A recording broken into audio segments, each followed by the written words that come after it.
Jeremy Kane. He is the curriculum developer for chess.com. We worked on a book together called The Next to Last Mistake, available now on Amazon and I think everywhere where books are sold. Apparently, people are able to get it at Barnes and Noble and a bunch of other bookstores I've never heard of in the UK. So that's super exciting. So we're going to showcase some puzzles. We're going to talk about some fun chess stories. We've got a bunch of those. And yeah, I think this is going to be a really good time. So we're excited to have Jeremy here. And also with us today, of course, is Valency, who was fantastic at facilitating this whole thing. Very grateful to him for that. And of course, our other mod, Laughing God, is here as well to help facilitate and assist with questions and such. So feel free to ask whatever questions you'd like. We're happy to answer them. And then is there any other rules we need to cover, Valency, before we forget? No, that's it. Post your questions in event text. That's the most important thing. Huh?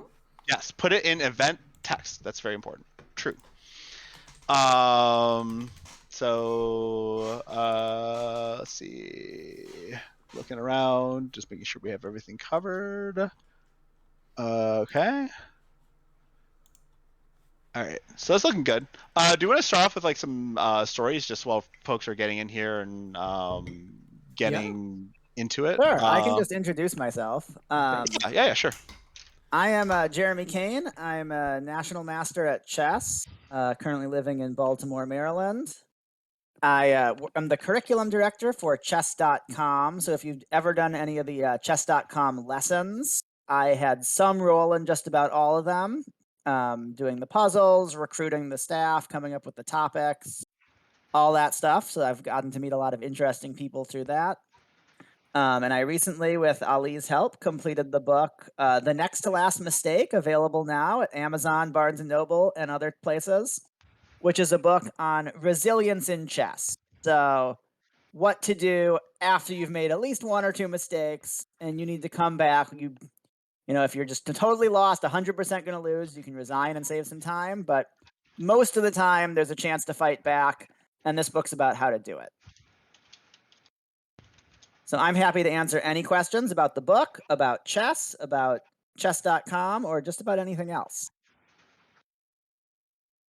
Paste. Ambo says, I did those chess.com lessons. Cool. Jiminy says, I don't a lot. Here's a good question. What are the largest obstacles facing the chess community and sport in the next decades? That's a big one. Question. Largest obstacles to chess. So this has been a great couple of years for chess. Sort of a tricky couple of years for the world, but for the world of chess, it's been big because when you're stuck at home because of a pandemic, chess is one of the best activities to do. So a lot of people have started playing the game. Plus there was Queen's Gambit, which got a lot more people into chess. So good times in the chess world. Although it's been a tough time in terms of over-the-board competition. So the most serious tournaments mostly had a break. There were actually some difficulties in the last World Championship cycle with players at least one key player not attending one of the big tournaments because of COVID, and many players, failing to attend or cancellations for less prestigious tournaments. So I think getting over COVID is going to be big for the chess world and all other sports. And then sort of beyond that, in the longer term, I think they're struggling with finding sponsorships and sort of sustainable ways to run big chess events. At the moment, they're a little too reliant on just a few big sponsors. And that gets you some sticky situations, like the World Championship match that just ended yesterday was in Dubai. And some people were protesting that because of human rights abuses in the country. And I think if chess were in a little bit better place financially, you'd have more tournaments in, London, New York, these big financial centers around the world, instead of having a little more restrictive options in terms of where they can find a sponsor who likes chess. Cool. Yeah, no, I definitely agree. I was just going to say, and there's actually something else that's interesting about chess tournaments right now. Have you been paying attention to people's ratings when they are playing in these recent events that have been happening? So there've been like, a handful of chess tournaments that have been happening live. And I guess there's just folks who spent the entirety of COVID playing chess, and they're playing against folks who didn't practice that much, and like the rating upsets are crazy right now. So one interesting thing with that, kind of, if you want to nerd out about the details of chess ratings, the over-the-board systems, like in the US or the global FIDE system, use what's called ELO ratings, developed by mathematician Arpad Elo in Wisconsin.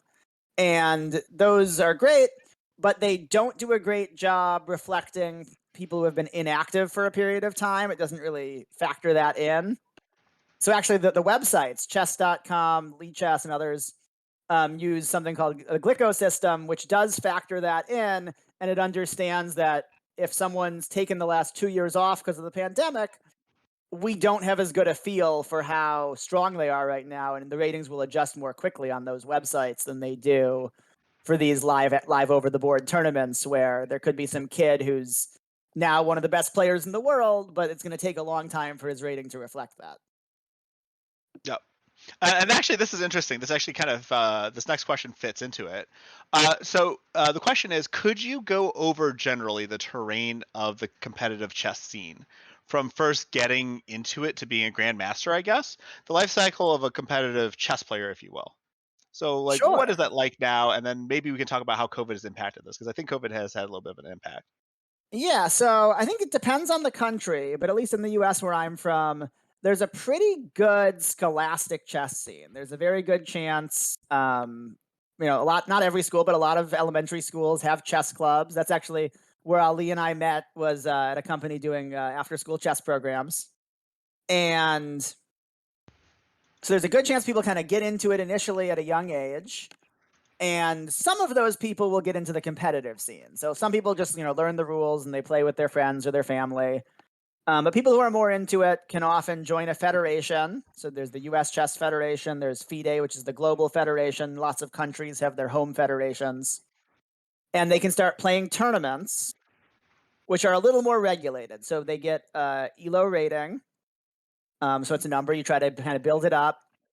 And it goes up if you win, it goes down if you lose. It factors in how strong your opponent was, so not every win is worth the same amount. And you can kind of work your way up through the rankings, try to get higher, and then once you get really good, you can start getting their FIDE titles. And the big ones here are FIDE Master, which you can get at 2,300 ELO rating.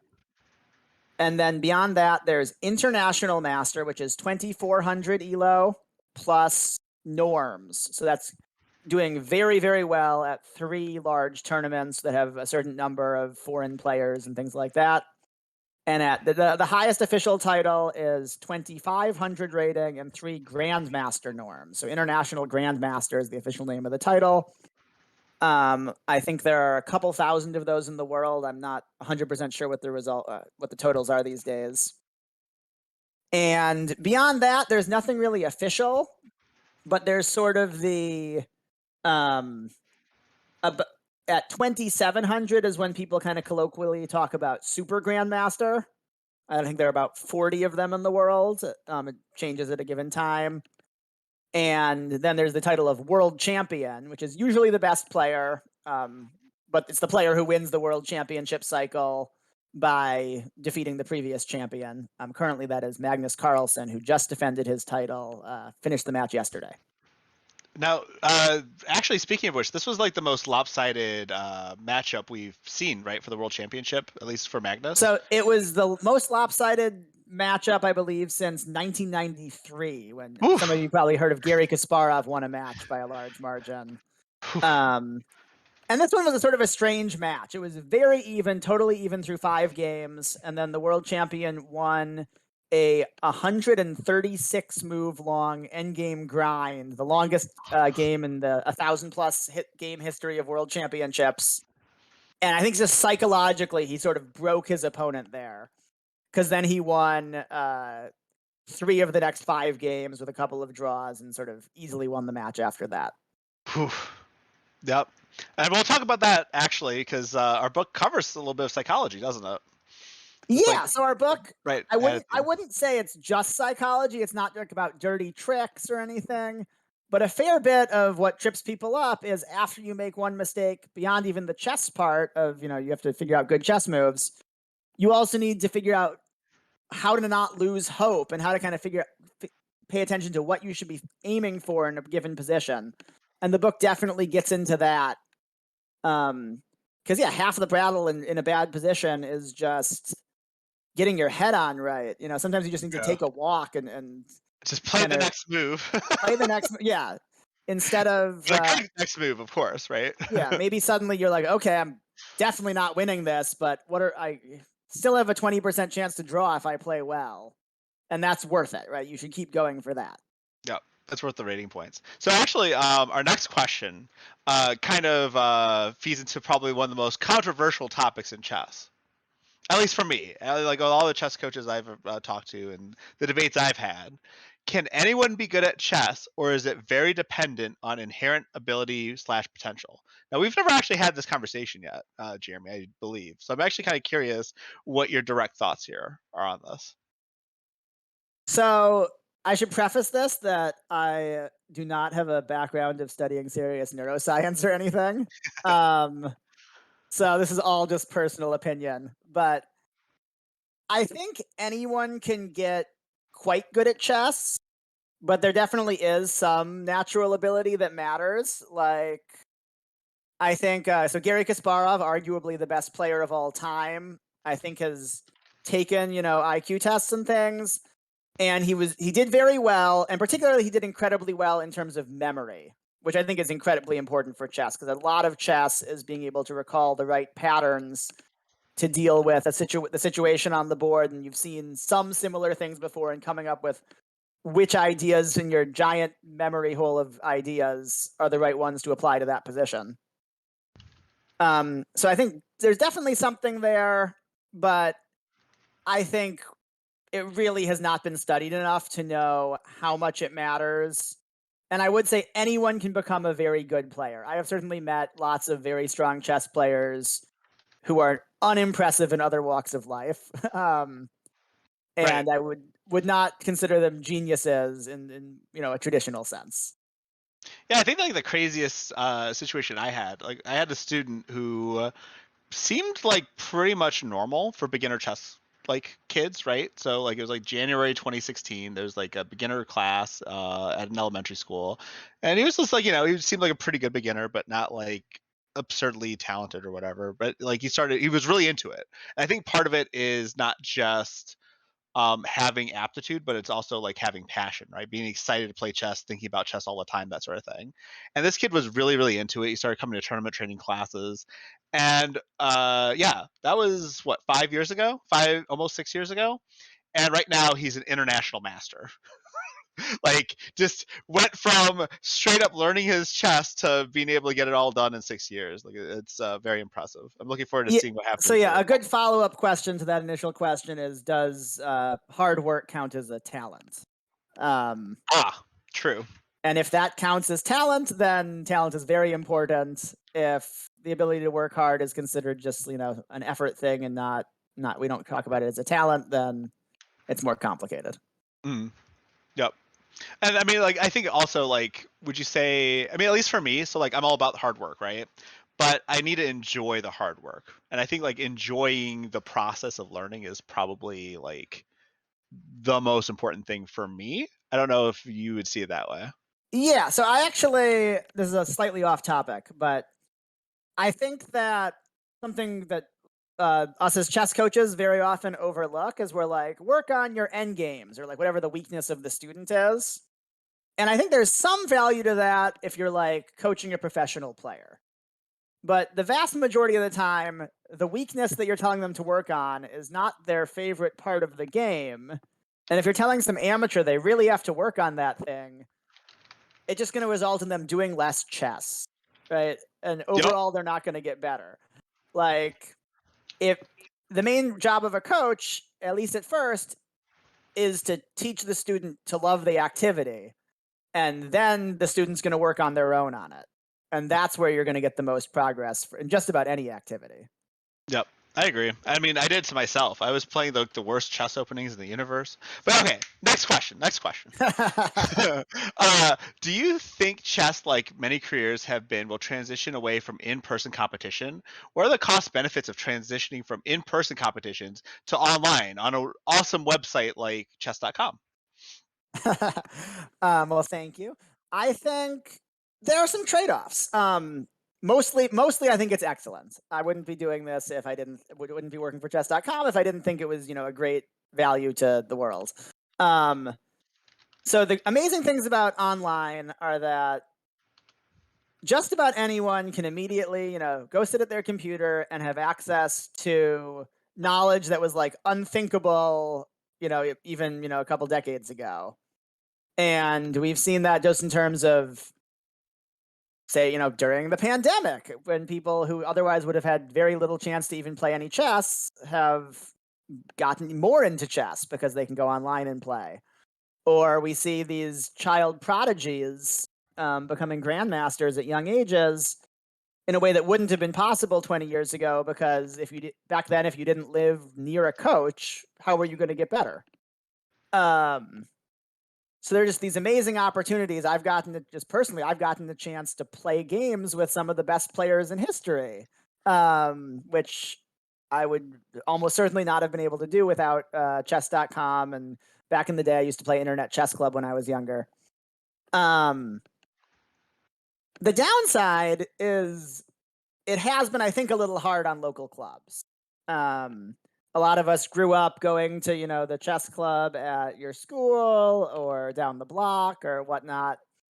And I think the fact that you can, in seconds, get paired against a player of about your rating online makes it a little less appealing to, walk 2 miles and go to your local chess club where you may or may not have someone right around your rating to play against. And while there's a lot of good that you have that option, I think some of us do miss the local chess clubs where it's certainly a more personal connection. Right. And I think there's like something to that actually. Like I was able to set up a few chess clubs in the area here and there, right? Like we take over like an IHOP or whatever restaurant and run something at that place like every week. And like part of the draw, I think, was doing it at a restaurant or doing it at a place where people could like do multiple things that they wouldn't necessarily be able to do. If it's just chess, I feel like people do tend to just stay at home, that sort of thing. I completely agree for sure. This is a good one. And I actually have an opinion here. All right. Is Magnus the goat of chess? The online lingo, right? Goat. I do. Okay. Yeah. Okay. All right. Just double check. Ali knows I am not for someone who works at a website. I am not particularly online, but I do know that one. I'm going to give a 2-part answer here. So, if by greatest we just mean best, if it was who is the best chess player of all time, I would just say Magnus. Yes. He is. I think generally chess players are just getting better over time, which makes sense. Magnus can study Bobby Fischer's games. Bobby Fischer could not study Magnus's games. Magnus has access to these amazing computers that are still teaching us things about the game that we didn't know about even, 5 years ago. So just in terms of move quality, Magnus plays the best moves of anyone ever. Makes fewer mistakes, all that stuff. When you talk about GOAT, though, it's a little more complicated because you might be talking about dominance over your peers. And I think Magnus is getting there, but he maybe hasn't proven it yet. He wins lots of tournaments, but doesn't necessarily win by the same margins that, say, Garry Kasparov used to or Bobby Fischer used to. Kasparov was basically the best in the world for 20 years, and Magnus has been the best in the world for about 10 years so far. So in terms of just dominance, let's say he's getting there, but he still needs to prove 1 or 2 things. In terms of just quality of his moves, I'd say he's clearly the best. Yeah. I'm going to say, I think the proof comes next year, right? Because we all know who's going to be playing next year, probably. Yeah, we're probably about 12 months or so away. The next World Championship match hasn't been officially announced. I guess more than 12, maybe 15 months or something like that. Early 2023, I believe. And the current number 2 player by rating in the world is Alireza Firouzja, who's this amazing young prodigy, just 18 years old. And there's a good chance he qualifies and plays Magnus in the next match, and that should be very exciting. On the other hand, he still has to get through the candidates tournament and come out ahead of 7 other people. So, well, I mean, if he's as good as I think he is, I'm crossing my fingers because I think that's going to be the best world championship we've had since I can't even remember. When was the last time there's been so much buildup for such a clash? Like maybe a non versus Carlsen at the beginning. That's going to be a big deal. Something kind of exciting there is Firouzja and Carlsen have about a 12-year age gap, which I think is the same, very similar age gap to Kasparov and Karpov, for fans of chess history, who had a decade-long greatest rivalry in the history of chess, 2 past world champions. And fingers crossed, hopefully that's what we get with these 2 guys. Man, it's gonna be so good. It's gonna be. I can't wait. Like that might be the most exciting thing. Like for the next decade, that might be the thing I'm looking the most forward to. Okay. Next question. Chess is a set board with set pieces. I wondered, with all the books and known strategies, is it possible to still innovate and surprise an opponent? I'm talking at highest level. So I guess my opening doesn't count, but what do you think, Jeremy? So that's a great question. And I think, in a way, the answer is yes. And in some ways, surprises are harder to come by, but even more important. Because especially with computers, as knowledge is growing, we're learning, chess is pretty equal between white and black. White gets to go first, but that should not be enough to win. And in fact, the drawing margin is enough. Black, you often in the opening will have several options that are okay enough to hold the game. And that means what creativity is now is not finding a way to refute the opponent's preparation. You're not going to drop some bombshell that they've never thought about that's going to beat a player like Magnus Carlsen in the opening. But in some sense, you have to be even more creative. You have to find an idea that the computer engines don't think is particularly good, but that you can tell is going to be very hard for your opponent to handle because they won't have seen it before. And that's actually one of Carlsen's strengths. He doesn't usually win in the opening, but he's really good at finding these new ideas that are just difficult for someone to deal with when they're seeing it for the first. Right. Okay. Where am I at? Aha. Thoughts on the idea that playing anti-chess hurts regular chess playing ability? I have strong opinions on this, but the AMA is not for me. So go ahead, Jeremy.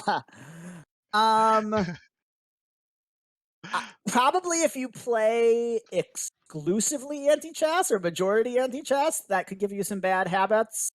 I don't think playing it in moderation should be much of a problem, and maybe it helps see some tactical patterns. I would say more generally, my view on playing, sort of odd things like bullet chess or just, stuff that is considered less serious, is that it probably usually won't hurt you, except in the sense that it obviously you'd be improving more if you were spending that time on serious chess studying. But if you're playing anti-chess instead of playing video games, I don't think it's any worse for your chess. Right. I think that's fair. I would also say that anti-chess is really... It's interesting because it teaches you how to think, right? Don't just automatically assume something's gonna be a good move because you've been trained to have that good move, right? So I think there's something about it, but I would also say that it can totally mess up your instincts on some level. Absolutely. Okay. What do you think of we were just talking about this, actually. What do you think of the ball and cloud? Did Hikaru really prove that openings aren't as important as we thought they are? So this kind of ties into that previous question, or the previous question. Yeah. So the Bond Cloud, for anyone who doesn't know, is like a joke opening where you play basically the worst possible second move for white in one of the one of the common positions. And Hikaru Nakamura, one of the top players in the world and probably one of the most popular chess streamers, has played it a few times, even in pseudo-serious games, not the most prestigious tournaments, but some online, kind of serious events. And occasionally he even wins with it again, or against most of the world he would still win easily with it. Against top players he wins occasionally with it. And I would say it basically is a joke. Like, he's not doing it because he thinks it's a good move. He's doing it because there's this like internet meme culture about it and he thinks it's fun. And it's possibly also a little bit of trash talking, him saying, I'm so good, so much better than you. I can play this ridiculous move and beat you anyway. So yeah, there's a little bit of being, the skill level in chess is more important almost all the time than, the position you get out of the first two moves. So I'm sure Nakamura would usually beat me with the Bon Cloud. He'd probably beat, all of you most of the time with the Bon Cloud. That said, you don't see him play it in, a serious over-the-board tournament against Magnus Carlsen or something. He knows he would lose. Right. I would also say, like, side note about that, actually. No, I've played Hikaru in, I don't know, 10 or so, just internet blitz games, and I've lost all of them except one of them. Started D4 G5, which is, he played literally the worst first move Black can play after my first move, just giving me a pawn for free. And that is the one time I beat Hikaru in a normal chess game. So the openings do matter to some extent if he's really trying to be disrespectful. It can backfire. Yeah. Cool. Next question. If you have information on the history of chess and its origins, perhaps it becoming competitive, could you share that with the class? I think that's a good question. Oh, by the way, after these two questions, we're going to do some chess puzzles, and then we'll go back to questions after that. Cool. So the history, I'm not like a leading expert on the history of chess. My impression is it's about 1,500 years old, and there is some debate about the origin location. I've seen claims of like India and Persia, but I don't know which region invented it first. Sorry, I think there was a second part to that question that I'm not remembering. Yeah, and perhaps it becoming competitive. So I guess we could talk about like the Romantic era of chess, and then like Steinitz. Sure. So yeah, chess. The origins are very old, as I mentioned. It stayed just sort of a game for most of that time. I've heard arguments that perhaps Greco, who was an Italian player about 400 years ago, some people could consider the first ever professional chess player and teacher. And it kind of gradually over the next couple hundred years became, slowly more standardized. They made sure all the parts of the world were playing by the same rules, things like that.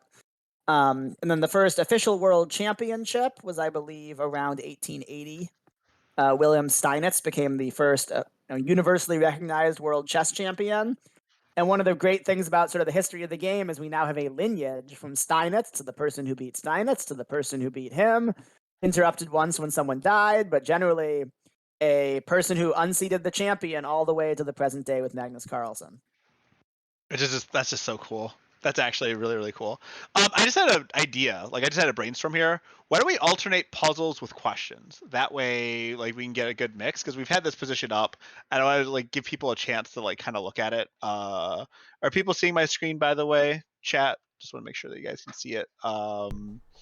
In AMA, I think you guys can. Yeah. Okay. Let's talk. So this position comes from the book. We should talk about this just a little bit, and then we can just kind of alternate between puzzles and questions, because I'm sure people are gonna have more questions as we talk about this. Sure. And this is like interactive. So if you guys want to try to solve this position and try to figure out like what to do, you can.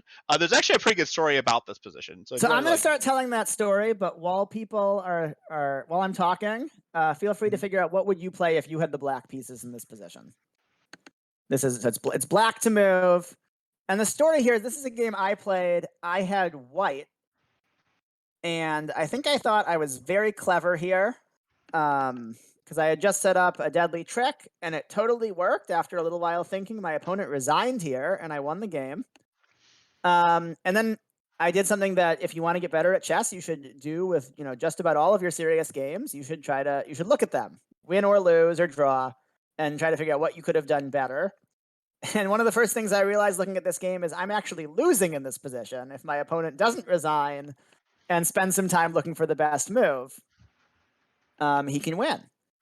And so the first way to kind of get a start here is we should just figure out what happens if black captures the queen, which I'm sure he thought about. I actually have very few legal moves, but I was planning king g4. And the cool thing is it makes its own check, and suddenly we take one piece, we take two pieces, and it's checkmate. So that's why I was feeling good. I had a nice queen sacrifice for checkmate, and my opponent saw it and resigned. But of course, now that we know that's what happened, let's figure out what should happen. And this gets kind of to the heart of the book, which is when you have a challenging position like black has here, figuring out where's your hope? Instead of resigning, what is decent about your position? And figuring out how to use those whatever bits of good things you have in your position to turn stuff around. Ali, I don't see the chat right now, but let me know if there's... Universe Man says, black to move, why not take the queen? Yeah, that's my first thought. And then you covered that. Perfect. On stream, nobody's said anything yet either, but it's open to anyone. Like, anybody can kind of throw in their thoughts here. I'll talk about the book and the relevance to this position for a little bit, and Ali, feel free to interrupt me if anyone says anything that we want to discuss. Yeah, sure. Okay, so I was saying you want to figure out what's good about your position, even in positions that look terrible. So the bad thing we've already established, if this king moves, there's a checkmate. So the good thing for black, let's see, we can count material. We have, okay, I'm going to let you say this real quick. And then... So, sorry, black has more pawns. Also, we're not threatening to take the queen in this position because we get checkmated, but the queen is pinned, which means it can't move down, can't move diagonal, etc., because that would be going into check. All right, so two things. That queen's not a useful piece. Yes. We have Rook check from GSU Gambit on my Twitch stream, and then we have G4 and escort the A pawn after queen trade ? All right, I like those ideas. So, yeah, a long-term winning plan, not even that long-term, is if you can get, say, a queen trade on b3. We're going to take back with this pawn. We have more pawns. As long as we don't get checkmated, we just walk that pawn down and queen. We're going to win the game pretty soon. Actually, even if he takes on b3, you can take with the rook, and that's even better. That's going to lead to your own checkmate pretty quickly. But, as we established, the main thing we have to do first is deal with white's one threat of getting the king off the file, so the rook checkmates. G4, unfortunately, it's nice that it opens a square for your king. The problem is white takes that square under control right away. Discovered check. We block, takes, checkmate. So good idea. If white had responded a little less successfully, we survive for a little while, but doesn't quite work. So the other move was rook h2. Yep, rook check. So rook check, and that's an interesting move. If king takes, this g4 idea at least almost works now. We survive for at least one extra turn. Unfortunately, it still doesn't quite work. He still catches us in a bit. And actually, maybe an even bigger problem, though, is rook takes. Just sort of sets up the same idea again, right? He still just wants to move his king with discovered check. So that's more of a one-turn delay. It's, better than resigning maybe, but the end result isn't going to change with that particular rook sacrifice. But I like the idea. If this rook is the problem, right? The rook on h1 is what we have to deal with. If only there was a way to deal with it. If only. So we have, materially we're doing great. This white's queen's not even dangerous because the best case for white with that queen is just trading it and letting us promote our pawn. So all we really have to worry about is there any way to deal with this rook? I'll give chat just a few more seconds, and then we'll say like 15 seconds here. This is I feel like this. I say that about every single puzzle. Like, I feel like every single puzzle in this book is my favorite puzzle. And like, that was like a big part of like why I really enjoyed working on this book, was just like every time I went through like the position trying to figure out like how to solve it, like it was just so rewarding to like see the brilliant, cool little tactic. and like it never gets old. Like this still, like just looking at this position, I'm still excited about it. It still cracks me up. Fine. RA1 says DJ Chess Dog. All right, DJ Chess Dog. So RA1 is a move we haven't looked at yet. So the main thing that puts it better than just about all the moves we've considered so far is, remember, white has one winning idea, king g4. Now we just take his rook. So we're definitely at least delaying white's plan. Additionally, queen can't take your rook because it's pinned, right? The king would be in check. And if rook takes rook, now we remember all those good things about our position. We just lost a rook, but we just captured a queen for free. We're going to take a rook next turn if we want it. This is a very quick win.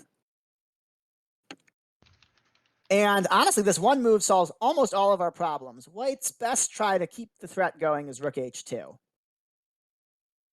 Because it escapes, he doesn't lose his rook. And again, I think this is what I would have played in the game if this had happened. And I still want to play king g4 next turn. But really, that is my only idea. If black can stop king g4, black just wins the game. And now there's like this interesting idea here. I don't think anybody said anything else as a response just yet. There's like this interesting idea where like black could at least sort of try to secure a draw, right? Like just rook a2, rook a1, rook a2, rook a1. But Valency with the brilliant idea, rook right below g. So yeah, on the g file, absolutely. So rook to g1, and suddenly this beautiful white, tricky mating attack just has nowhere to go. If I could make my king disappear, if I could put my king on I3, which is not a square, I would have checkmate. But I can't do anything. Black is about to play queen takes queen, or if white takes, that leads to a very quick checkmate for black. And there's just nothing white can do. This is just virtually game over after rook g1. And so the book kind of talks you through this sort of a little bit process of elimination, a little bit just figuring out what's good about our position and trying to make use of that. And we can take this position that was so bad that my opponent, who was a pretty strong player, resigned here. We can take that, instead of resigning, we can just win the game. In not every position, but positions like this one, we definitely can. It's like amazing. Like it's just 2 moves off too, right? Like imagine resigning 2 moves before you find your salvation. Like, I mean, you might not even know they did that, but like, I think that's the idea of like looking for these options. I once had a student actually. So one of my students was a state champ once, and she and her sister were playing, right? And it was really competitive because it's the first time they played over the board in this chess tournament, in a real chess tournament, right? And the little sister got in a sneaky check against her big sister, and it looked like a checkmate. And my student at the time had this habit of not bothering to look anymore. She's done with the chess game. She got up and like walked away from the board sullenly, right? And the crazy part about that game was that she had a piece that was blatantly able to capture the checking piece, and she missed it in just like all the turmoil and all the rage, right? And so like one cool thing about this book is that we're literally saying, yeah, you're going to feel really upset. It's going to be really, really difficult, but take in a deep breath, breathe out, and then assess. Make sure you're actually losing. Make sure that there's no hope. And if there is something, keep at it because the game's not over yet. So let's do a question or two, and then I've pulled up actually one of the games that inspired the book. Cool. Universe Man, if you were able to release a patch for chess, what would you change, if anything? I've got some opinions on this too, actually. Obviously, of course. What do you think? What do you think, Jeremy? Can I offer mine? Oh, okay, no. Okay, go ahead. Go ahead. I thought you were thinking for a little bit. I like chess, honestly, more than a lot of people do, in the sense that I don't think I would do much in the way of rule changes. I know a lot of people want to like get rid of stalemate or things like that. So let me think for a bit. I want to hear Ali's answer on this. Okay, I have one rule in chess that I have a huge amount of beef with, okay? So sometime in the 1200s, a French chess player thought to themselves, it would be really cool if pawns could hop 2 instead of 1 on their first move, right? And that was fine and good, except it created a little bit of a problem, right? So I'm going to use the red squares on this chessboard. If this pawn could hop 2, and we're going to pretend that there's a pawn on that red square there on b4. If the pawn could hop 2 and there's a pawn on that square, that pawn on that red square could not capture because the pawn has hopped past its capture square. So they added this rule en passant to facilitate everything. So now if a pawn hops 2 and it hops over a guarded square from another pawn, that pawn has the ability to capture. And it's the hardest rule in chess to explain to students, generally speaking. And it's a rule that only exists to expedite the game, it feels like to me. So if I had to change anything, I would actually make it that pawns cannot hop 2 on their first move. And I would just remove en passant altogether from the game. Just straight up, I'm done with it. Strong opinion. Very strong opinion. Like, if I could just it. That's a hot take from Ali. Like, I'm gonna Thanos snap it. In fact, I have a Thanos glove here somewhere. The audience won't be able to, half the audience won't be able to see it, but I don't know. This is a hard question for me because I have spent so many hours thinking about chess exactly how it is. I'm like, if we do one change, I lose the advantage of so much of that time. But actually, one of the most interesting ideas so some people are worried about the amounts of draws in chess.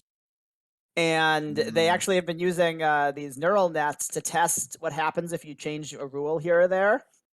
And one of the most interesting ones that does reduce draws is just getting rid of castling.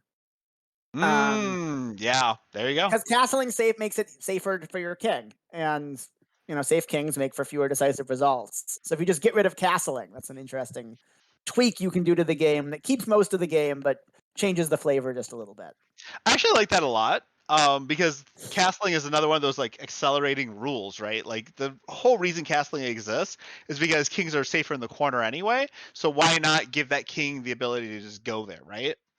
But if we've got, chess engines and we've got like this place where we're all like just very good at exploring what opening should look like anyway, we should be able to get our king secure and safe without having that OP move. I'm with you. Let's remove the special moves. Except for promotion. You just want to go back like 500 years. You're like, chess was perfect back then. Yeah, well, I don't know why some knight decided to accelerate it. Right, exactly. Ask him what he thinks about queen move like knight. Yeah, queen being able to move like a knight. So I've actually played a variant. Do you ever have you played variants of chess, Jeremy? Like, how often have you done chess variants like that, where pieces have extra moves, that sort of thing? I have done very little of pieces with different powers. I know Grandmaster Yasser Serwan has a version of chess where, there are different combinations you can do. You can do like the queen gets to move like a knight. You can do, I think he put like, I don't know, bishop or knight and bishop together for a piece or something like that. Yeah. Queen moving like a knight's interesting because it can checkmate by itself. Exactly. That's what I was going to say. The queen being able to checkmate the king by itself is super OP. Do you remember Super Chess, Jeremy, at all? Vaguely. So we had invented, the company me and Jeremy both worked at, we invented a version of chess called Super Chess for the kids to just like kind of play. And we've like fine-tuned these rules. So like bishops were like boomerangs. So they could bounce off of walls, but not off of pieces. No, I'm sorry. They can bounce off of walls and your own pieces, I think it was. But not your opponent's pieces. And then knights could swap places with rooks and vice versa. Or was it the queen? Maybe it was no, I'm sorry. Knights could hop, do double jumps as well. Rooks could swap places with or no, they could go through the wall, I believe it was, right? So there's no walls for rooks. So rooks could like immediately capture on their first turn. And then there was like queens being able to have those knight moves. And we played this variation, and like it was really, really cool for the kids. And then we started gambling with it. It was kind of fun. On the chess coach. Some people did that. Some people did. You didn't do that, of course, Jeremy. Sorry. Moving on. But yeah, there are some really cool chess variants I do like. Bughouse is great, especially in person. I've heard good things about shogi, but I don't actually know the rules. That's like a Japanese version of chess. I like it. I played that too, actually. Because I get bored easy, I guess. I can't play the whole thing of chess. I have to play the so shogi, the king is trapped in the center and can't leave the center, I believe.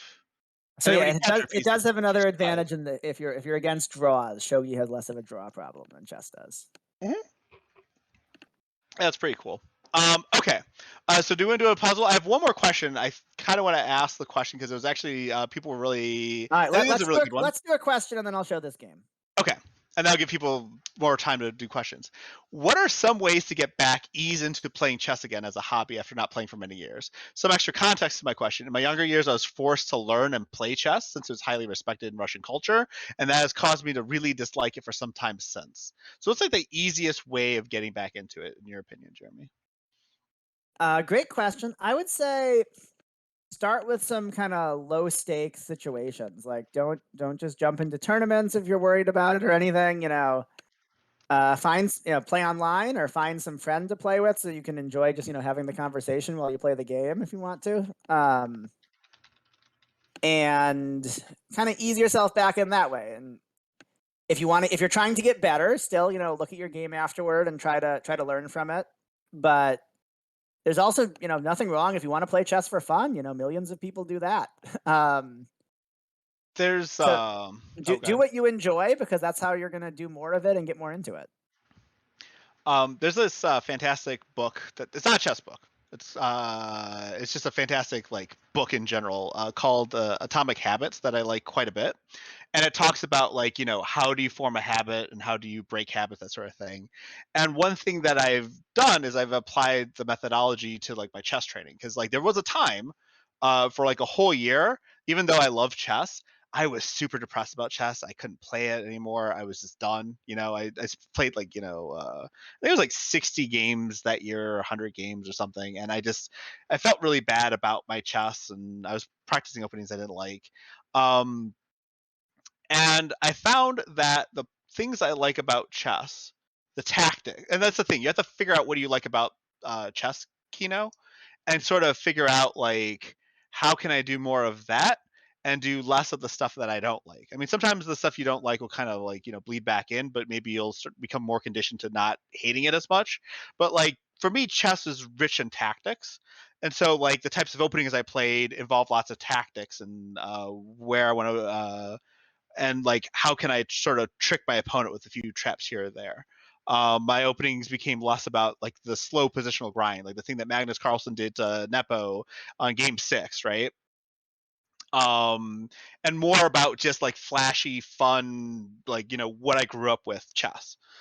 So finding what you love about chess, I think, is important, and then doing little bits of it at a time. Make the chess easy for yourself. Don't commit to an hour a week. Start off with 5 minutes a day or something, and then to see where that gets you. Just a little bit at a time. There's no pressure. Okay. So that was my contribution today. Is that a pizza chessboard? Someone just Jeremy, you can't see this. Hold on, I'm going to send this to you though later on. But it's I'll explain it. It's a circle with 3 different sets of chess pieces. So there's white, black, and gray, and I guess they're going to charge towards the center. That's interesting. What a crazy. This reminds me of global chess. Actually, I once played there's this guy who designed 2 circles with gears alongside the circle. So when you spun one circle, it'd spin the other one, right? And what was really cool about this was that one circle represented the northern hemisphere and another circle represented the southern hemisphere, right? And you had black on one pole, white on the other pole, and you would just kind of go around the world with the chess pieces. But it was only one of these sets were ever made because this guy built it in his machine shop, and I haven't seen anything like it since. I've been looking for it for the last 20 years. That's cool. Okay, sorry. Puzzle. Let's talk about puzzle. Oh, this position. Okay, cool. Yeah, I'm excited. Okay, so this isn't quite a puzzle. This is actually just from a serious tournament game in the Northern Virginia Chess League that helped inspire the book. And I tell the story of this and the game that preceded it in the book pretty early on for anyone interested. But this is against Grandmaster Jesse Cry, who's a very strong player, actually also great chess teacher. He is on the website Chess Dojo, streaming chess and lessons and everything. But this was actually the second time I played him. The first time he beat me with an absolute brilliancy, and I don't use that term lightly. I thought I was doing okay, and then he thought for like 27 minutes and sacrificed his queen in a way I completely hadn't expected, and he blew me off the board. But I learned from that a little bit, and I played him again just like a month or two later, and I got this position, which is actually pretty bad. Objectively lost. I am down 2 pawns here without really anything to show for it. But I learned a little psychologically from the previous game, which I talk more about in the book, and get into sort of, instead of resigning, even though I'm down 2 pawns against a much better player, I need to think, what can I do? What's good about my position, if anything? Ali, if anyone in chat has ideas, feel free to show it to me. Otherwise, I'll just keep talking. And here I came up with, I guess, 3 things. And of course, the position is lost. If I was playing a perfect computer, I would lose this. But even a strong grandmaster like Jesse or even Magnus Carlsen, they make mistakes. And so things that are good, one of his extra pawns is a doubled pawn, isolated. Those 2 pawns are not a ton stronger than my 1 pawn that's blocking them. Another thing is there's an open G file, where the kings are, which honestly doesn't even favor me, right? My king is at least as exposed as his king, but when you're losing, something that adds just a bit of complication or chaos to the position is good, right? It makes it, if there was no chaos at all, he would just convert his 2 extra pawns into a win and we'd be done. So that's helpful. And then I have the bishop pair, which for people who are into chess should know that 2 bishops is the best combination of knights or bishops. And Grandmaster Larry Kaufman, who studied this a ton, thinks of this as worth about half a pawn. So I showed this game to him, and he was like, well, you were really only down 1.5 pawn. So still losing, but it's something. And so step 1 here, I just figured we get back to that G file. It's important. Let's get my king out of there. King H1. It's just a little safer on H1 than it was on G1. I have some ideas. Maybe the rook comes here and I attack his king. Then he plays knight E4, which is really uncomfortable because it's a great central square for a knight. If I capture it, he fixes his pawn structure. That was one of the things I liked about my position, was his bad pawn structure. Suddenly he has a wall of pawns coming at me. But on the other hand, everything else is less attractive than that. He's threatening knight takes F2 check, which is a fork, wins my queen. So I've got to do something. I didn't want to just retreat or put the rook, or instead of going to the G file, sitting on F1, just guarding this pawn is terrible. I'm not going to just put my king back to the open file. So I think I said something like I almost want to give myself an exclamation point for just playing this ugly move instead of resigning, but I capture and I fix his pawn structure because it's the least bad option. And hey, at least now things are a little less blocked, which is less blocked means potentially good for my bishops. And my queen gets sort of a nice square here, eyeing his king. This is a nice diagonal. Again, still, objectively lost. And here something kind of amazing happens. Post-game, I realized this is his last chance to have a clearly won game. Like, obviously he's up 2 pawns. There should be more than one chance to still have a good position. But his last chance in this whole game is just kill my counterplay completely. Is he should play bishop b4, which I didn't even notice during the game, and as far as I know, he didn't notice either. But because there's a pin here, he can take away my last good thing, trade off my bishop pair, and maybe he gets some endgame where he's just up 2 pawns and he should win. Fortunately for me, we both missed that. And he plays a very natural move, Rook D8. It's probably what most people would play here, just getting another piece into the game. Now he's up 2 pawns and all of his pieces are playing. But I can just keep focusing on improving my pieces. And I get to this a lot in coaching, both in the book and just in-person coaching. If you don't know what to do, you don't have any winning tactics or anything, just make your pieces better one step at a time. And so I played Rook G1. Rooks belong on open files. I'm pinning his knight. And he makes another very normal move. Turns out to be a mistake, but neither of us know that at the time, of course. Queen F6. Looks totally natural. Keeps his knight protected. activates his queen, attacks an unguarded pawn. But again, we're thinking, just what can I do to improve the scope of my pieces and figure out, what's good about my position. I have the bishops. At this point, that's almost the only good thing about my position. I need to give them room to work. If we take away some pawns from the board, suddenly the bishops get powerful. And we can even call his bluff a little bit. Queen takes d4 is a total bluff, because if we can play bishop c3 without the pawn there, we're attacking his queen, we've got pieces coming on against his knight, we're going to win at least a piece. So we just need to blow the center open. So f3. Again, a little bit psychologically a hard move to play, because it could give him this very scary looking passed pawn. But in the meantime, suddenly we get bishop comes to e1. We know his queen can't take on d4 because we get this tactic. Now he has to watch out for this tactic, which is a skewer getting his rook. e3 also would give my bishop access to attack h7. And suddenly we can just, let's ignore the material for the moment. All of our pieces are playing. And chess is a game about pieces. The pawns, they're going to matter once if they can promote in the end game. But if I can attack, it's not going to matter. So I played f3. And here he makes objectively a serious mistake. But again, we don't know it at the time. He goes c5. And I think his main point is he just wants me to take. He takes back with the bishop attacking my rook. I move the rook, and he just destroys me with a wall of pawns coming down the board. It's pretty easy to kind of envision that happening. But I was, again, focused on what was good about my position, and what's good here is I've got these pawns are starting to trade, and the bishops are getting really active. So I'm just happy to trade stuff. Takes. Time for this guy to get good. There's actually no point in doing a check because his king would rather hide in the corner than be lined up with my rook. So we'll insert bishop c2. He guards the pawn. Take. Again, just opening lines.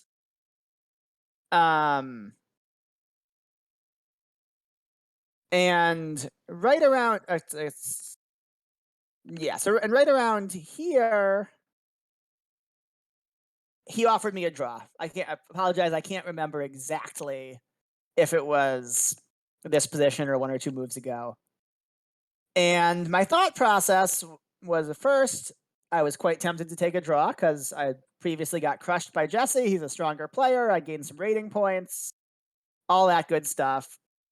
But as someone who's often the higher rated player, I'm familiar with this game. One of the things high rated players do when they get scared is they offer a draw. Basically, they're saying, okay, you're happy you got a draw against me. I'm happy because I didn't lose. That'd be embarrassing to lose to a weaker player. And whenever anyone offers you a draw, regardless of if it's a rated game or not, the first question you need to ask yourself is, why are they scared? Because they wouldn't offer you a draw if they thought that their position was good. Obviously, if they thought they were winning, they would just try to win. And they wouldn't even offer you a draw if they thought their position was a draw but safe, because they would probably still try to win. The only reason he's offering is he thinks he might lose. And what am I doing here if I'm not trying to beat the Grandmaster? So, of course, we don't draw. We play bishop c3. He blocks. And finally, after being down material for, 10 moves now, by two whole pawns, two very healthy, scary-looking pass pawns, we get to start cashing in. Bishop takes e4 wins one of them. Throwing an in-between move. We don't capture back right away and lose this bishop. Queen takes h7 wins another one. And finally, material's equal, but actually the game's even almost over. White is just positionally dominating. This knight can't move without immediate checkmate.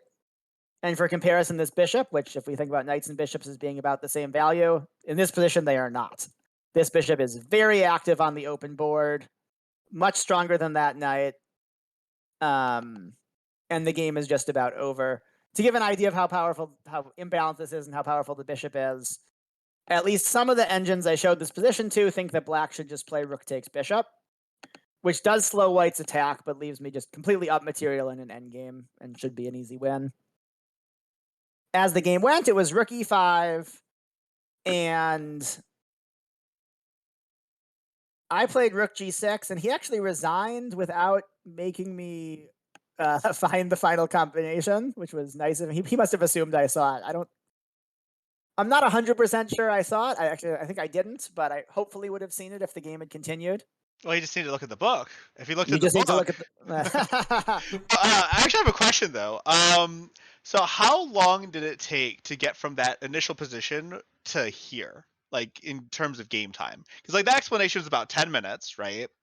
And like that was long. Like everything you were describing, all those like thoughts that you had to like just express to the audience, that was like 10 minutes of like ideas. But you had to come up with those ideas. You had to like figure out like what to do, that sort of thing. So how long did all that take? Sure. So I think I'm more detailed about that in the book because it's definitely a relevant part of the game. This is a classical tournament game, so overall it took about 3 hours to play the game. Probably the first position we started with here. We both have about half an hour left on our clocks, getting an additional 30 seconds added every move. So no one's going to like run out of time and lose exactly from running out of time. But time pressure does factor in. And I do recall when he played the key mistake C5 and when he offered me the draw a couple moves later, he was running low on time. And that was one of the factors that, gave me hope that I'd completely be able to turn it around. And I guess just to finish the story, the final combination here, if anyone thinks they can find something in chat, is we're attacking as queen. We're also attacking as knight. So the queen has to move and protect the knight. Leaving queen f7 is sort of the most logical move that has any hope.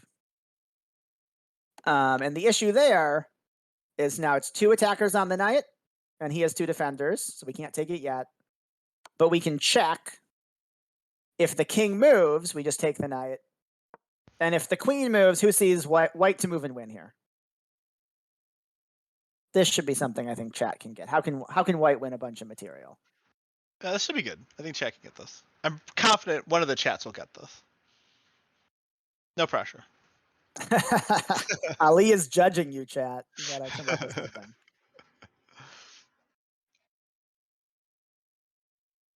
Rook f6.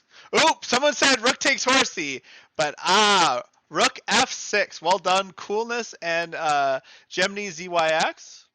Very good. Rook f6. This is what we call a remove the defender tactic. The king is guarding the queen. If we just took the queen right away, it would just be a fair trade. But now, after rook f6, he has to move the king. We take the queen. And we end up with a big material advantage. At this level, if you have a queen against, a knight or a rook or something, you're going to win just about every time.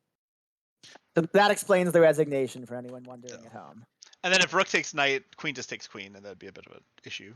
It'd be the reverse for black, in favor of black. Cool. So that was good. And folks are actually talking about computer evaluations and not realizing that people could be better than the chess.com bot, which reminds me of one of those really cool puzzles in the book. Do you remember which one I'm talking about? I don't want to give it away. I can't describe it precisely, but it's one where every chess engine on the planet will not know what the correct move is. I don't even remember which one we're talking about here. Oh, okay. Yes. Oh, you do remember? Yes. Okay. Nah, good. I know. I don't. Tell me if you. Okay. I'm gonna send you a Facebook message. Sure. Send me a Facebook message and I'll pull it up. Yes, and then while that's happening, I would say there are in general, to sort of making that question a little more general, there are positions or engines will destroy people in any game these days. There are still positions where humans may understand better than some engines will, at least until you give the engines a very long time to think about it. Because to some extent, engines are still using brute force calculation in a way that people can be like, oh yeah, I know this idea. It's going to take us a long time, but we'll get there. Okay. I do know the one Ali is talking about. Give me a moment to find this because it's an interesting position. It is. Okay, and while we're looking for that, let's go to the next question. We have another question. I know we have another question. It was how to prepare mentally for tournaments to avoid streaking or just crumbling mentally. Yeah, that's a really good question. And like, so that's part of what this book covers, right? Is like having strategies. So if you have a strategy for what to do in a bad position, then like half the battle is over, right? But yeah, go ahead. Yeah. So something about so preparing for tournaments. I think a big part of it for most of us is just getting in the right state of mind, getting like some exercise and stuff. Because a lot of classical chess tournaments are just being able to sit and concentrate for a long time. And honestly, we may have seen this in the World Chess Championship just now. One of the players played really well for kind of the first half of the match and then collapsed. And it's for psychological and possibly even physical reasons of just having trouble concentrating day after day for long enough. So work on that part.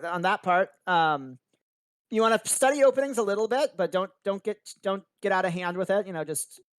I would just sort of prep your opening so you feel confident. But most games are not going to get decided in the opening. And just take care of yourself. Try to get enough sleep. Figure out your plans for like getting to the tournament venue. It might help to get there the night before, so you're not like driving early in the morning and getting stressed out by traffic before you're supposed to play a good game of chess. Personally, I think I gained like 100 rating points a few years ago in the DC Chess League back when I was a professional chess coach, and my work schedule was like teach a morning class, relax, teach an afternoon class, and then I'd go in on a Friday evening and play someone who just spent 50 hours working in an office that week, getting stressed out. It's DC. They could have been working in a political office, like incredibly stressful environments. And then they have to go sit across from me, fresh and ready to go. Yeah, did we have the ambassador for Oh yeah, the ambassador from Montenegro played in the DC Chess League. I played him a couple times. Armanovich he's a good guy. Yeah, that's funny. I was gonna say one thing I've discovered that makes my chess horrible: Red Bull. Every time I drink Red Bull, I forget how to play the game overall. Like I'll miss a decent number of tactics, and also I'll be like so high strung that I just fall off a cliff. Like I don't have the wherewithal to actually pursue that relentless win. I just want to kind of get through the game and then move on because I'm just like in kind of a big old mess, big old puddle of anxiety. So don't drink Red Bull before you play chess. IMHO. You are not the first person to tell me this who's had this experience. Interesting. Who can you actually like share this story, or is it just random? It's not anyone you guys would have heard. Just an IM in the Chicago area also blamed the loss. I've on Red Bull at one time. Okay, cool. Oh, right. So for folks who are interested in computers and them not being able to solve positions, a computer can't actually find out what to do in this position. And actually, these do you want to tell the story? I'll let you tell the story. Sure. So this is an old game, and it's a famous game because of what's about to happen. But if you want to take a moment and just figure out who's better and what's going on, White is doing really well here. It's a very closed position, right? Look how locked up all the pawns are. They're just bumping into each other. And for people who know enough about chess to get what that implies, the knight, which everyone who knows anything about chess knows, is the piece that jumps. Doesn't really mind blocked positions because it can jump over stuff. This bishop is pretty terrible on g3. The black bishop just bumps into its own pawns. And White should be winning here. The simplest plan is to notice this pawn is hard to defend with anything except for the queen. And White has this sort of maneuvering idea of, let's say, queen d2, king move, knight out of the way, king up to get a second attacker, queen takes pawn. We're going to win a pawn. We're going to promote our a pawn once it's not blocked anymore. It'll take a while, but 30 moves from now, White should win. And this is the sort of thing that humans are really good at, doing what I just did, where I just described the plan. And we are going to have to figure out the exact right move order to do it. But a strong human player can often do that. Like, there's a good chance Magnus Carlsen could beat a chess computer in this position if he had White. But Black found a move that shouldn't quite save the game, but it's a great move both for its audacity and for its ability to tempt someone. And he played queen to b6. which just kind of looks insane. And most computers, I would say a decade ago, I'd have just said every computer would make this mistake. Now I'm a little less confident, but I suspect most of them still would, especially if they have a limited amount of time to calculate. I mean, I'm looking at the bar on the left there, and it's the computer's still underestimating that move. The engine going on a chess browser is not gonna take the time it would need to refute this move. Yeah. So the funny thing is, white can still win with the plan we just discussed. Queen goes for the pawn, knight gets out of the way, king comes up, where black doesn't actually defend the pawn. But I'm sure people can tell what most people are going to play. He just gave us his queen for a knight. This should be totally winning, right? Gemini ZYX says, yep, comp would take the queen. Comp would take the queen. This game was played before the chess computer era, and he took the queen too. I think he's an international master. I think white in this game is the stepfather of Grandmaster Peter Lako, which is just a fun fact.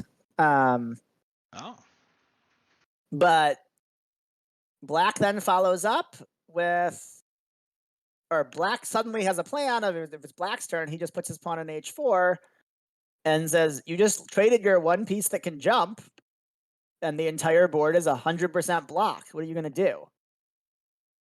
And what most chess engines traditionally would do here is say, I'm ahead by a queen for a bishop.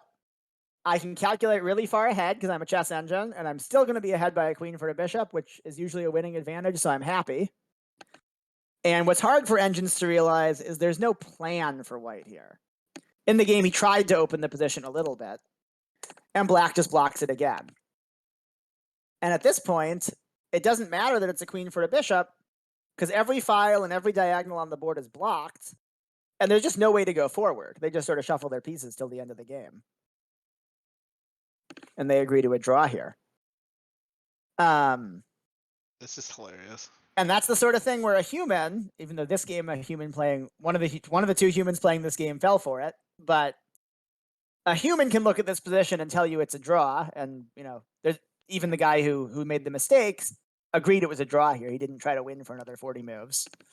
And an engine would just keep saying, I'm ahead by a queen for a bishop, I'm probably winning, and would never, be able to understand that there's no way to make progress. They've gotten somewhat better at that in the last few years. This anecdote might be slightly out of date about computers, but yeah, just look at your chess.com or whatever browser you're using right now with an evaluation bar is going to tell you that white's winning. So I've got 4 questions.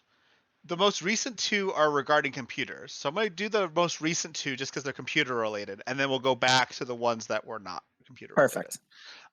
So the next one from Coolness, I have a question. Is it common that the computer evaluation varies that much in what I would say is a very highly rated game? So I guess the idea, and correct me if I'm wrong, Coolness, is that like we've got a position that looks like either fairly even or like, maybe one side's like, just demonstrably winning. Can each computer kind of that looks at the position have like a varied score of the position? I would say most of the time they're going to be pretty similar. And things that could affect it are just specific which engine you're using. Also the how much processing and time you're giving the engine to work and what its processing power is. If it's a very complicated position, that could matter, right? It could see something after 5 minutes that it doesn't see after 10 seconds. And at the very high levels, the top players are working with more than one type of engine just to get some variety. It's possible some engines are slightly better in one type of position than another engine is. But for practical purposes, for you or I, just get a good engine. Stockfish is free online to download, and it's going to meet all your needs. Do you want to tell the story about what happened when we were checking for errors in the book, that sort of thing? So we looked at a position and go ahead. I don't even know if I'm referring to the same story you are, but I think so. Yeah. So something happened over time. We've been, I started writing this book 4 years ago. So there have been even just improvements in engines in the last 4 years. And occasionally in the process, I would, switch a puzzle or something or edit the text around a puzzle a little bit. because a modern engine has a slightly different take on the position than what I was using just 4 years ago. Nothing that changes the themes of the book or anything, but just very. I don't want to make even a small mistake on one position. And even just in one of the last drafts, I was looking at a game I played, I think in 2015, and I've looked at this game multiple times, and even then I found something new working with the most recent engines. Just one move and a variation. It wasn't nothing that dramatically changes the game, but it does show you how deep chess is. That even a game you've analyzed multiple times, you've analyzed it with engines before, we can still find new ideas, and I'm sure if I look at it in a couple of years, I'll find something new then as well. Yep, it's interesting. Okay, and then Valency asks, does the chess world feel demotivated knowing that there are computers that are impossible to beat? That's a great question, and I'm sure some people do. I personally don't, and I think a lot of people don't.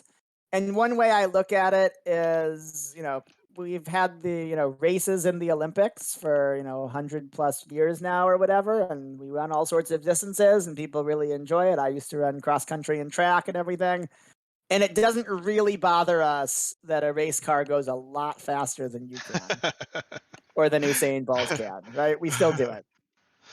Fair enough. Okay, so let's go back. What do you think of the Queen's Gambit? How do you think it impacted the chess world? The TV show, I'm assuming not. Yeah, I think it was really good. I watched it, and actually, one of the courses I wrote, I did a quick play like Beth Harmon course when the course came out, and it's like one of my most popular courses on chess.com. I think it's been great just because it showed how chess can be exciting for the general public in a way that I think we've often struggled with in the past. And it kind of made, it doesn't teach the viewer how to play chess at all, but it shows how you don't have to be like a weird nerd to think that chess is exciting and fun and competitive. Yep. No, I thought it was really cool. I'd like to see like a bio on Judith Polgar, since she's basically what Beth Harmon, the fictional Beth Harmon, was in real life. Like one day, I think that would be really, really cool.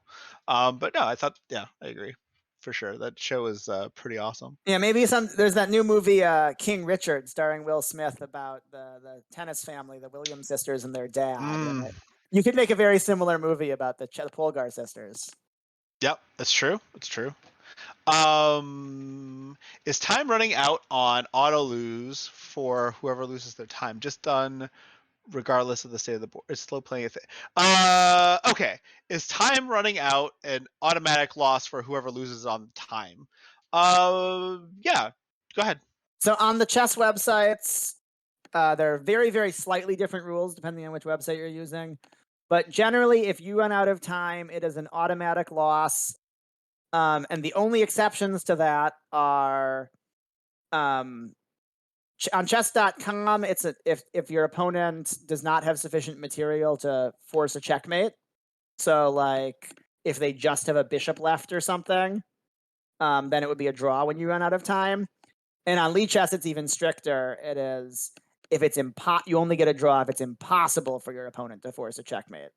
So even if they just have a bishop, if you have the pieces that you could like walk your king to the worst possible square and let them checkmate you, that would still be a loss there. So yeah, time is part of the game. Don't lose on time. Yep. So Laughing God was also asking, is slow playing a thing? So like, tournament games, like it's usually like 3 hours of chess per side, so a total of like 5 or 6 hours total. What was the longest chess game you've ever had to play, Jeremy? So the longest chess game I've ever played, it was about 7 hours. For some absurd reason, when I was a kid growing up in Wisconsin, one of the main tournament directors liked doing what you could consider limitless time controls. So it wasn't that there was no clock, but there were some tournaments that were 40 moves in 2 hours for each side. So in the first 40 moves of the game, it could go, each side gets 2 hours, so it could go 4 hours. And then what most tournaments would do nowadays, if they wanted to have a long time control, would say, after that, each side gets an additional hour for the rest of the game. So maximum 6 hours. But what he did was every 20 moves after the first 40 moves, there was an additional hour for each side repeating. So as long as you kept playing moves, the game could go on forever. And the longest that lasted for me was 7 hours. I won a pawn in the opening and just ground it out for a very long time until I won. Now, was that you had to do an adjourned game for that, right? A different tournament, same tournament director, so the same kind of reasons I once had an adjourned game. The end of which is actually in the book. I'm one of the youngest people to ever have adjourned games. They're banned now because if you take a break during a chess game, people are just going to go and look at a computer to find out what they should do. Oh yeah, we should probably explain a little bit more about what an adjournment is. Yeah, adjournments are in some ways made famous by Queen's Gambit, actually. In the old days, they would play these very long games, and then if you had to play your next game coming up or it was just going a very long time, you could just stop and you'd seal a move. Someone would be like this, would secretly seal a move that was going to be their next move, and everyone would go to dinner or whatnot and finish it up that night or tomorrow or things like that. And they don't do that anymore. Because of computers, and I played one adjourned game in my life, and I might be one of the youngest people to have played, a serious tournament game that was adjourned. I almost had one. I was playing at Western Kentucky University, and a tornado warning happened, and we were going to write down the moves, but then it was a tornado. So we just said, okay, whatever, just leave the chessboard. Let's just go. That's true. I did also once have a 15-minute adjournment when someone pulled a fire alarm. Oh, but that doesn't quite count. No, it's not the same because everybody just leaves, right? Yeah. Is there a psychological battle reason to slow play to fake out your opponents in the possible difficulty of making a choice? Oh, so there's one example that even grandmasters do a fair bit. That I'll get to. So I would say most of the time it's good to just save your time because you might need it later. A really good example of where someone would play slower is in the opening of a game. You probably don't want your opponent to know how deeply you've prepared, and so it can be useful even if you know the move to spend a couple minutes thinking. And it's also useful for yourself to refresh your memory and things, but it could be useful to just spend a couple minutes making your opponent think this position's new to you as well, because then they might let their guard down and not realize that you have this line prepared deeply and you're ready to pounce as soon as they fall into a trap.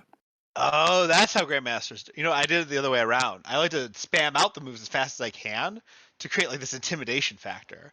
Oh, nope, I already know what I'm going to do here. Yep, I know what I'm going to do here. Yep, I know what I'm going to do here, and just kind of get those extra 10 seconds on the clock. Not a great idea. Okay. Not a great idea unless you are confident those are good moves. Because most games are decided at the board, right? They're decided by someone gets a better position than they win. So any of these sort of psychological or clock factors are mostly around the margins. No, I think that's fair. I think it's fair. I will say I do play at my opponent's time a lot. That's a metaphor for just making fast moves and thinking about it on your opponent's time. And it gives me a little bit of a time edge, which I think helps if my game lasts that long, when the time's running out. But I would also say that doing so has put me in worse positions. Absolutely. So don't waste your opponent's time. Spend some time calculating, and if they play a move that you anticipated and you've already calculated, you can reply quickly. But yeah, don't just play bad moves because you can play them fast. What's your shortest chess game ever? I've played some very short, just internet blitz games that, one side blunders away and, okay. Rated over the board. Okay, rated over classical, the board. Over the board. I'm at my computer. Let's pull up my database. Ooh. I'm gonna give mine away because I know exactly what it is. Yeah, give me a second to look. You can go. Yeah. So when I was playing the World Open, 2014. So this is the year I won. So 1 year I won $7,000 playing chess, which was really, really cool. Doesn't happen very often. And that year I was playing against this guy. It was game 6, and I played all my moves in 4 minutes, and he spent an hour and a half on his moves. So I just kept calculating. He'd play a move, and I'd have anticipated it, and I already knew what my response was. So I'd knock it out real quick, and then the 4 minutes were spent on just the 1 or 2 moves that I didn't actually predict. All right. I got locked off automatically. Whoops. You have to invite me back. Sorry. Okay. But we're still on the chat, right? Yeah, we're still in chat. Okay. Everything's fine. So in the meantime, I looked up the answer. I have a 10-move draw just against a friend, which hardly counts. I had black. He played something very, very simple and offered me a draw, and it was the last round, and we wanted to go home. My shortest decisive game is 11 moves, where my opponent's rook got trapped. And so serious classical games. Those are the shortest. Wow, 11 moves. How long do you have timestamps for that? Do you know how long it was? I don't. Probably half an hour or something. Yeah, way more responsible. Taking half an hour to trap a rook is a lot more responsible than taking 4 minutes to wrap up a whole 40-move chess game. I should do more of what you do. Okay. Buy the book, learn our secrets. Yeah, that's true. Absolutely true. Ollie, you're invited, by the way, to the board. Yes, thank you. So I think we're out of questions. Just double checking. Okay, so I think we had I think we're good on questions. Is there anything you wanted to showcase before we called it for the day? I think that's it. I've got one more position if anyone wants to solve something. Ooh. Hell yeah. Oh, this is a good one. Yeah, let's do this. All right. Let's give people time to come up with any more questions. So if you guys have any more questions, go ahead and throw it in. This will be our last Q&A component. But yeah, puzzle. Yep. And Ollie, feel free to put my Twitter in the chat if anyone wants to get in touch with me there. Happy to always answer more questions online. Yep, absolutely. Anyway, this is, believe it or not, white to play and win, despite the fact that black's about to promote and checkmate.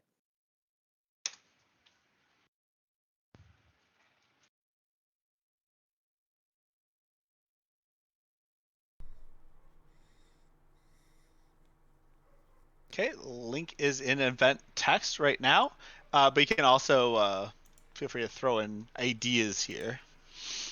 Pretty scary looking position for white. That pawn is that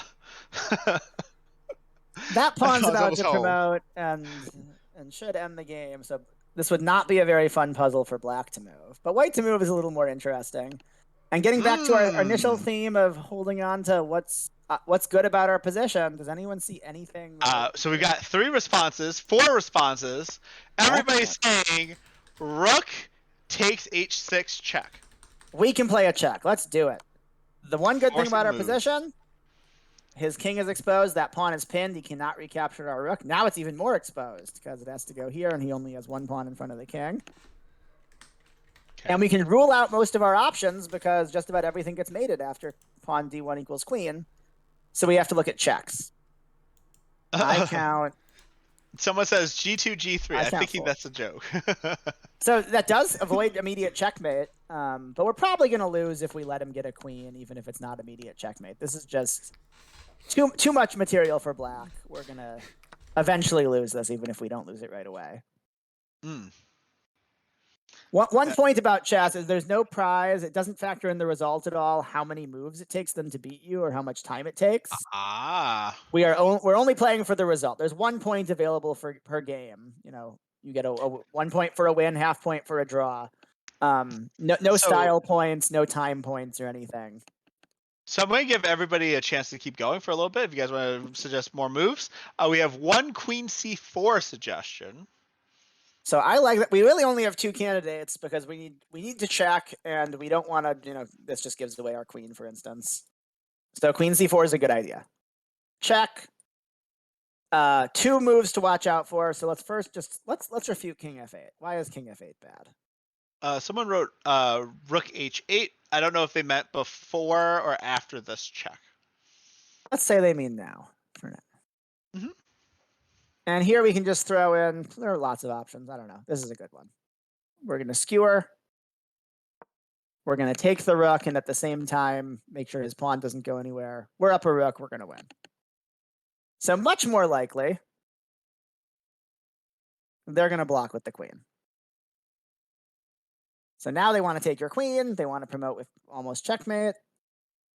taking the queen doesn't do anything. They just take that and promote anyway. And then folks are saying RH8 in my Twitch chat. We've got RH8 again. RH8 again. It's good this time too. And again, we're figuring out what's good. Black's king is exposed, or that's the only good thing. Let's make use of it. And here there are probably two serious candidate moves. Right? We look at our captures, we look at our checks. And which one's the good one? Queen H4. Check. Yep. All right, so let's don't fall for taking the queen and getting immediately checkmated. Let's play a fork. And it's actually a really nice fork because we actually take this one with another fork. It's beautiful. And here I think we can safely say the tactic is over. White has 3 extra pawns. Now is actually a good time for a move like G3, just to make sure we don't get checkmated. And White should win this fairly easily. Yep. It's beautiful. All right, good job, chat. Got an LOL from that. Skewer, excellent term.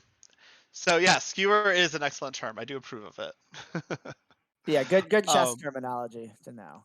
So did anybody else have any questions before we wrap things up today? I've linked Jeremy's socials, so if you guys ever want to hit him up on Twitter or buy a copy of the book or check out his chess blog, it's all there in his link tree. But otherwise, I think that's a wrap. Let's see. AMA, link it again on the YouTube VOD. Yeah, we'll do it. We'll link. We'll share this on the YouTube VOD as well. Absolutely, and there will be a YouTube VOD, so check that out, guys. For my stream, I'm going to raid. Oh, I haven't had an opportunity to raid Zephcat, so I'm going to raid Zephcat right now. This is exciting. And then Theoretical Joe, Jeremy wants to thank you again for your advice on his opening repertoire. He really appreciated it. Theoretical Joe was the person you had the email exchange with earlier. Gotcha. Yeah. I don't know if you,